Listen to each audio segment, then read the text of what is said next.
Welcome back to another episode of The First Team. I am Joe DeLeone, and joining me as always, former NFL and college QB, founder of the Sims Complete QB, and host of the Sims Complete podcast, Matt Sims. A lot of qualifiers there. We're getting more and more resume pieces there for Matt's name. It's getting harder and harder to say every single show. Also joining us is Ryan Roberts, Irish Breakdown recruiting analyst and NFL draft analyst. Today we're going to be talking about 3 top performers from the week and just general names that have been trending up throughout the 2023 college football season, as 2024 NFL draft is about to be talked about a ton in the next few months. Those 3 guys we're talking about. We're getting to Damien Martinez from Oregon State, Isaiah Williams from Illinois, and Ladd McConkey from Georgia. I'm going to start us off here. Ryan, yes. I know that you want to talk about Isaiah Williams. He's somebody who you have in casual conversation brought up a million times. If he was on a more pass-happy team, his stats might be better. Well, some reason, Illinois throws the ball all over the yard against Indiana. He goes 9 receptions for 200 yards and 2 touchdowns. Big day for him, and it feels like it's been coming. This is something that we should have maybe been expecting, that Isaiah Williams puts up numbers like I guess maybe we should have included John Paddock in this, that threw for 500 yards out of nowhere for Illinois this week. But, we'll leave John off and see if he can do it back-to-back. Isaiah, he is one of the more interesting NFL draft prospects in 2024 because you watch him and you're just like, dude, he can do so much more than what Illinois allows him to do. First and foremost, St. Louis, Missouri guy, Trinity Catholic. He was actually a dual threat quarterback coming out of high school and was actually a dual threat quarterback early on in his Illinois career. Obviously, that was not the trajectory of his career that was the best for his possibilities at the next level. So changes to a slot receiver. And if you see what he's done over the last couple of years, he's been ultra productive, a lot of catches, but not for a ton of yards, not a lot of explosives, not a lot of big, yards per catch are actually really good. Not a lot of huge catching averages per reception because that offense stinks. It's not interesting. It's not fun. It's a bunch of bubble screens. It's a bunch of now screens. It's a bunch of Isaiah, you're a best athlete on the field. Go do something with the football. That's all they've been doing the last couple years. And more this year, you're starting to see, okay, Isaiah Williams can do more than just be a screen guy, a little gadget kid. There's more there. And then he has the 9 catch for 200-yard performance this week. And I felt like it was the perfect time to talk about the fact that this kid can run routes. He's pretty explosive. He can win down the football field. He can run deep overs. He can do the after catch stuff, of course, but there is more to him than what I think he's been given the ability to do and what he's been given credit to do.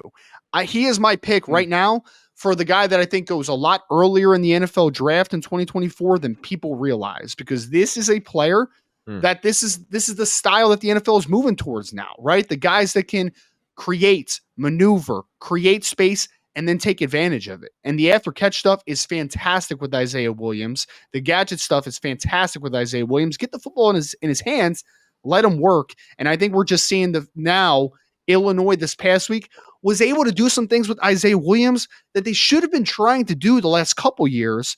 Unfortunately for them, way too late.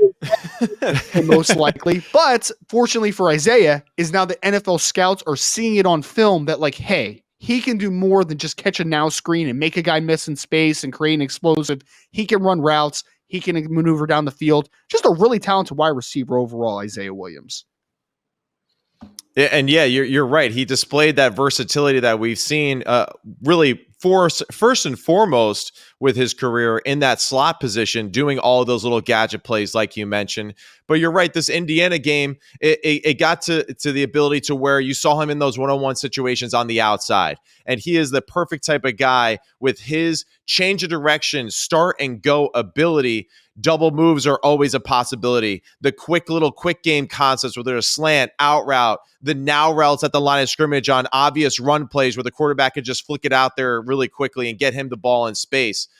We saw a beautiful double move against Indiana. And then the one that sealed the game at the end, he runs a beautiful little out and return back into the field of play. Paddock breaks the pocket, extends it, and he does a great job of getting back into Paddock's vision, running to that back pylon and getting open. Well, he was actually already open, but then open again the second time, redirecting off of that.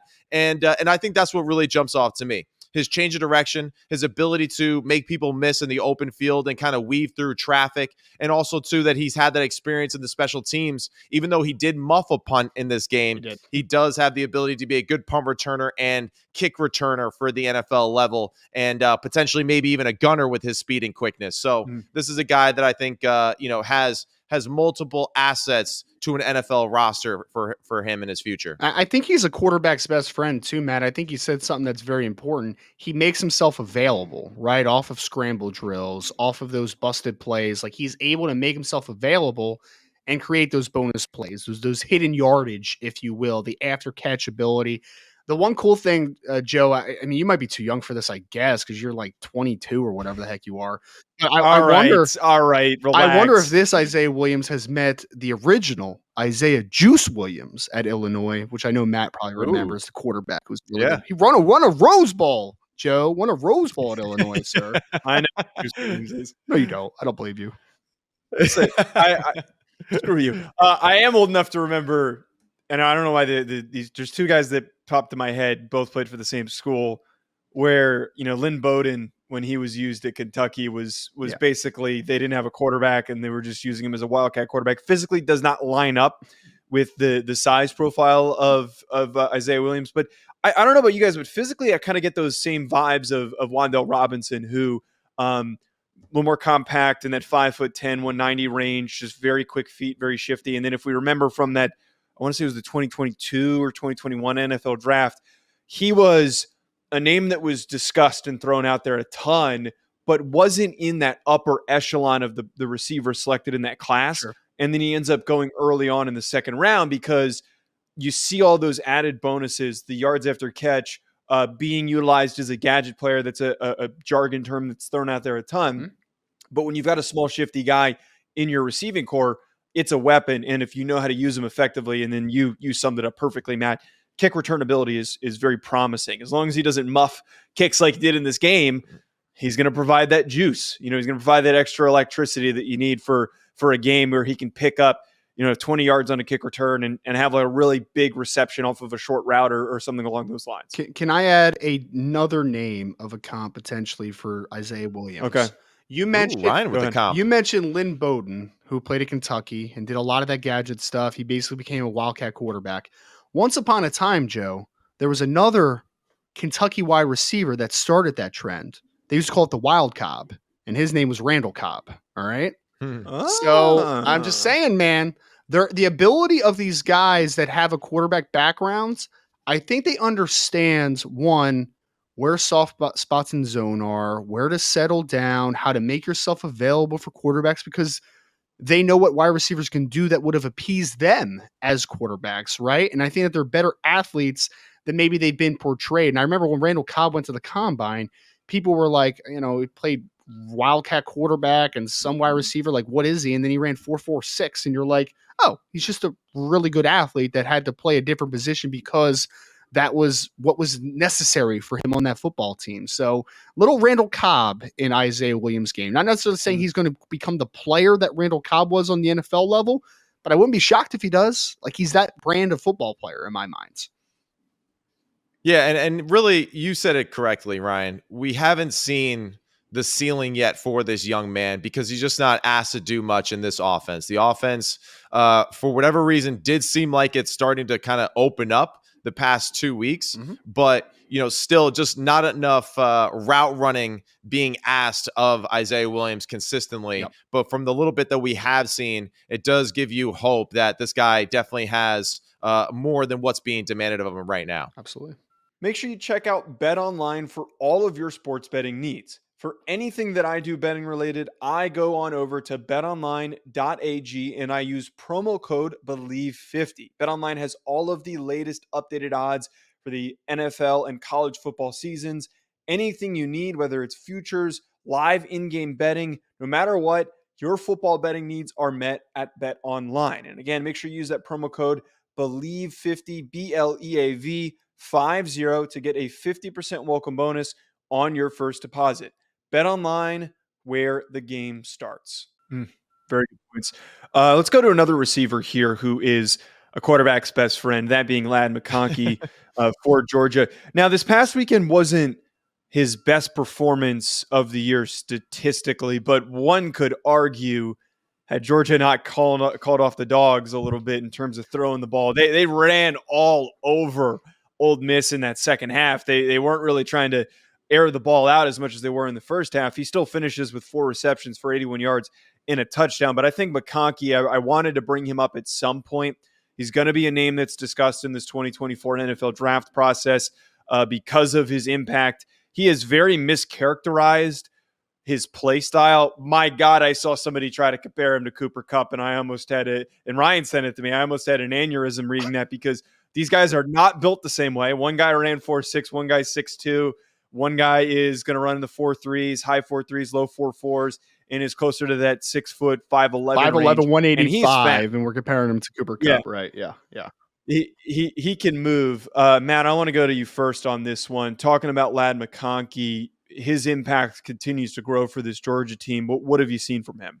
Yeah, this is a guy that I feel like Ryan really started to tell me, like, hey man, like, pay attention to this guy. This dude's got something else. And ever since then, I absolutely have been keeping 2 eyes on this guy and what he's been able to do, because it's ridiculous. Dude's an explosive football player. And I think the one play that kind of really encapsulates how explosive a football player and his route running ability is that deep in cut that he ran versus Florida, where he caught it in the middle of the field with about maybe 6 other Florida defenders right next to him. And he was able to pivot, turn 180 degrees, and then outrun everybody right through the middle of the defense for a touchdown. And to me, that's like one of those plays where, not your average Joe makes that play that easily. So his ability to be a great route runner on the outside and inside, his ability to obviously be just a explosive, game-changing football player every time he catches the football. And he does a really good job of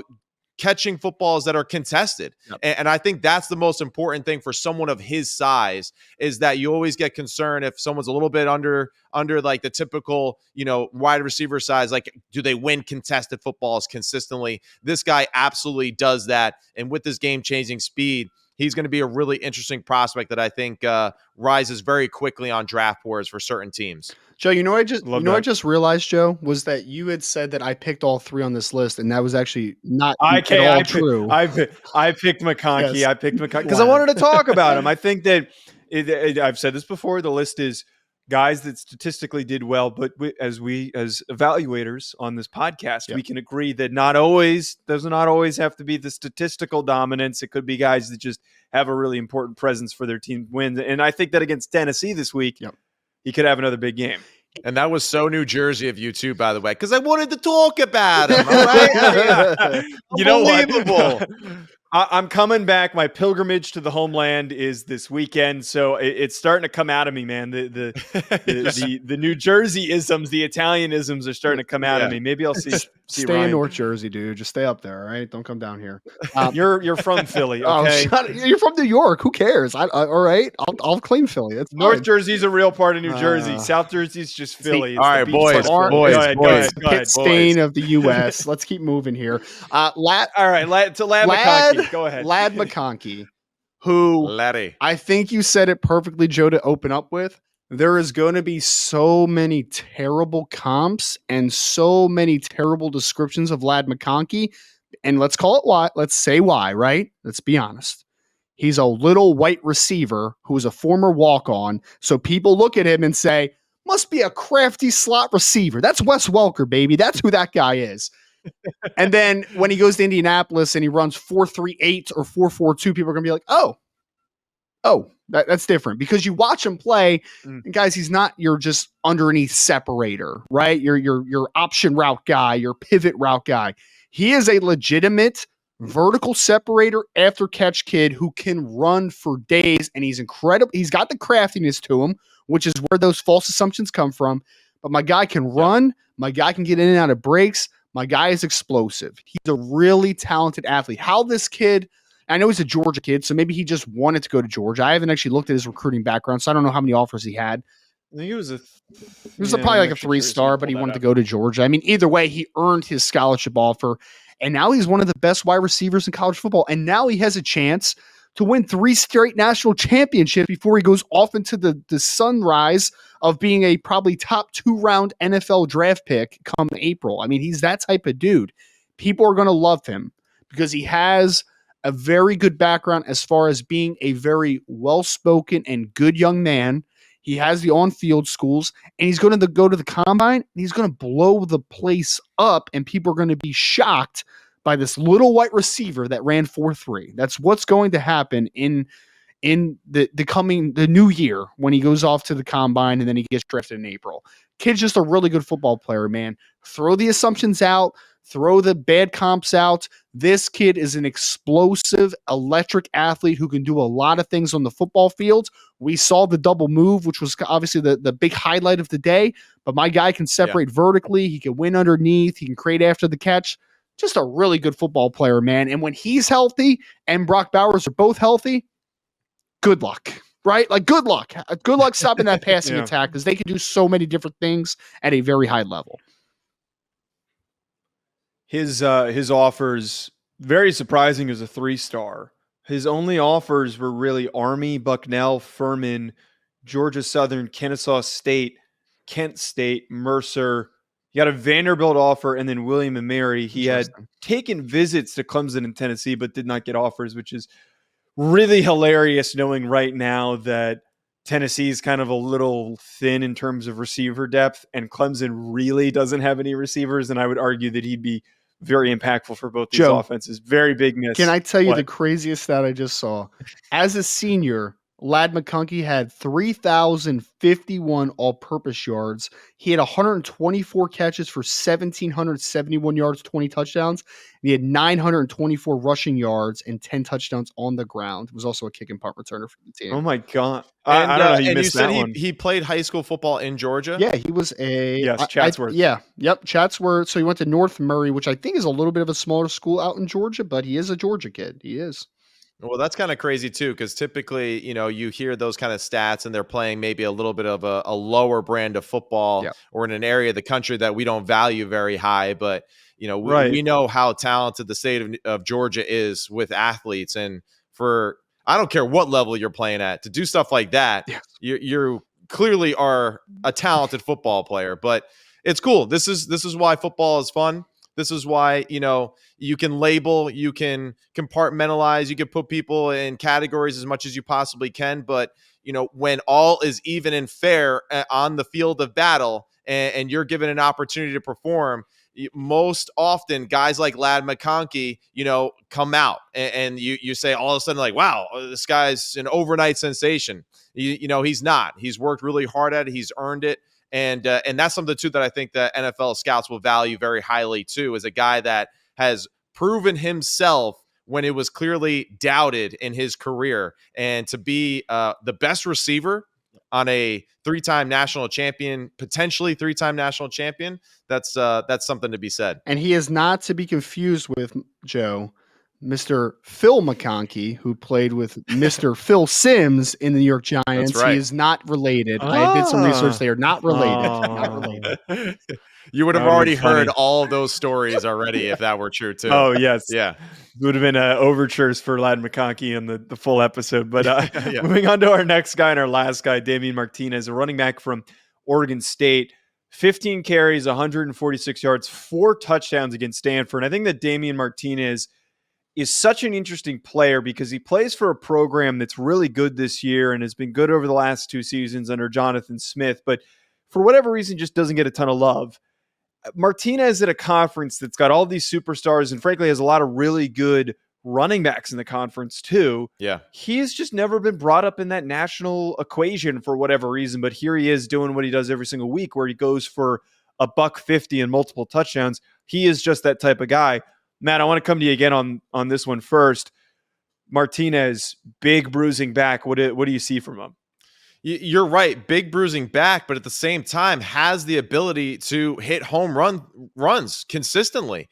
And what I really love about watching him is that Oregon State essentially runs an NFL type of offense. You see, NFL type of personnels where it's 11, 12 personnel, double tight end sets, and really doing a great job of mixing up different run schemes involved with it. So NFL scouts are going to be really excited when they watch this film because you're going to see a lot of power schemes. You're going to see a lot of counter schemes. You're going to see a lot of outside and inside zone running. And that stuff to me is what's so impressive about Damien Martinez is that he can kind of switch that gear from being inside or outside zone to that downhill, back on backer concept in the run game too. And we saw that one for the long touchdown this last weekend against Stanford. It was just your typical, 19-week bob there on the weak side with the fullback leading up. Fullback didn't even block anybody. He just did a great job of just, finding the open gap and then hitting the turbo booster from there. So it's just, it's one reason why I think GMs, again, I've said this before, have a hard time paying the running back position because so many dudes each and every year, like all the other running backs that we've discussed this year, Damien Martinez, like this guy is an NFL running back and it's so obvious. And you're right. If he wasn't playing for Oregon State, if he was the running back for Clemson or Florida State or whoever, we would talk about him much more because this dude is a legit NFL prospect and he is going to really make a dramatic impact, I think, early on in his career because he has that NFL foundation that they have at Oregon State. He's already one of the best running backs in college football. I remember seeing him as a freshman last year because he was actually the backup to Deshaun Fenwick, who's actually now the backup now to Damien Martinez. And he was a very good player too. He's a really good football player, and he was doing pretty well. And then I think he got banged up, and Martinez came in, and it was just like, oh, just a different type of cat, right? Like that's a different dude. Yeah. And he's taken over 6 foot, 232 pounds. The things that takes you off guard because yes, you look at him and say that kid's going to be a bruising downhill runner, and sure he is, but the movement skills. The acceleration's pretty nice. The change of direction's really good for a player his size. He makes really guys good. miss in very tight spaces. For 230 plus pounds is pretty rare. He's a little bit shorter, but I think it's kind of hard to watch him and not have flashbacks to Steven Jackson when he was at Oregon State as well. Like body types are similar. It's just Steven was 6'1.5", not 6'1.5", like Damien Martinez out, and he was about 240 pounds. But there are stylistic comparisons there. I think they kind of mirror each other as far as play styles. This kid brings all the variables to the table that you really like in a running back. Has the size, has the physicalities, has the plus acceleration, and is really good in tight spaces. This kid is a superstar waiting to happen. That's how good Damien Martinez could be. And the last touchdown was really like the one that displayed that change of direction versus Stanford. He's got a free runner off the edge. Essentially, he sees him out of the corner of his eye the last second, plants his left foot in the ground, lets him just olay right by him, and then accelerates into the touchdown from about 2 or 3 yards out. But that change of direction is really something to marvel at. And this is a guy that, like, I feel like if he's available in like the third round, like I totally see Mike Tomlin being like, yeah, this guy's a Pittsburgh Steeler. Like, let's get this guy into here because we love these type of football players. He's going to be physical for us. He's going to be great in the grass, bad weather. We're just going to hand him the football and we're just going to win ugly like we always do. I think that I say this a good amount on this show when we talk about running backs because I think generally we do a really good job of picking guys that are not just big name players in the sphere of college football, but rather we think could provide value to an NFL roster. But I think Damien Martinez fills the descriptor that I used on Devin Neal a few weeks ago of somebody that'll get drafted and we'll sit here in a few years and be like, who's this kid? Right. The general casuals of the NFL are gonna be like, this guy just ran for 110, against such and such defense. How did he do this? He's got 900 yards in the season and 8 touchdowns. He just has that build for any throwback style coach that's going to be looking for a player like that. That's going to be it from us on today's show. At Joe DeLeone, at Sims Complete QB, at Rising Draft. Thank you for tuning in. I almost forgot the handle for a second.